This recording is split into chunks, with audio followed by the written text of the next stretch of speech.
Yesterday morning at 10:38 a.m. on November 28th, not even 24 hours after the D.C. shooting of the National Guardsmen, the U.S. Department of Homeland Security posted a message on their official social media account saying, "The stakes have never been higher and the goal has never been clearer. Remigration now."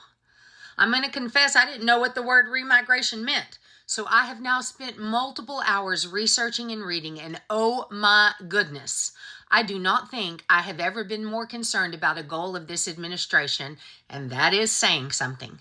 Now, this video is a little longer than normal, but please stay with me because it is vitally important for us to understand, because this is one of the most extremist statements ever made by a U.S. federal agency, and we need to talk about what remigration really means because it has a very specific origin and it is deeply dangerous.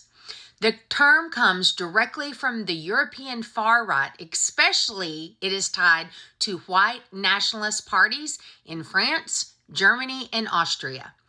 They needed a word that sounded softer than ethnic cleansing, so they created the word remigration. The idea behind it is this: not just removing undocumented immigrants, not just deporting recent arrivals, but forcibly removing entire populations, including people born and legal residents and naturalized citizens, and even second and third generation families based purely on ancestry. Remigration, in its historical term, meant anyone that's not white. In Europe, it was openly linked to preserving ethnic purity, and that's the lineage of the word. So when DHS uses that word, it's not an accident. The word comes from a whole suitcase full of extremist ideology.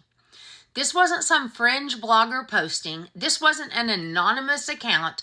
This was the Department of Homeland Security, the agency that controls immigration enforcement, detention centers, deportation operations, border patrol, and citizenship verification systems.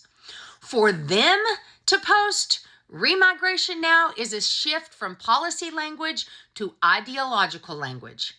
It is the first time in modern American history that a federal agency has repeated a white nationalist slogan. And timing matters. This was posted the morning after a high-profile shooting where the public still didn't even know all the verified facts. Before anyone knows motive, before transparency, before investigation, before clarity, instead of calming the country, DHS used that moment to introduce a far-right ideological framework as its national goal, and that signals intent. And this didn't happen in isolation. Just hours earlier, Trump posted on his own social media platform that the United States needed to denationalize Americans who hold citizenship from multiple countries because they, quote, undermine domestic tranquility.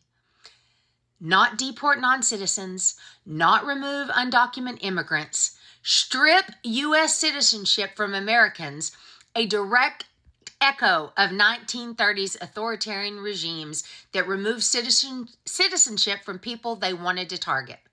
And the very next morning, DHS posts re-immigration now, denationalize them, then re-migrate them. That's the pattern. Strip status, remove rights, and remove people. When the president calls for denationalizing Americans and DHS uses foreign far-right language for mass removal less than 24 hours after a crisis, that is not random. That is a coordinated ideological messaging. This is extremist language. This is historically dangerous language. And now it's appearing in official U.S. government communication. People need to understand the significance, because this is not about immigration anymore. This is about defining who counts as a real American and who this government believes it can remove. Go love your neighbor.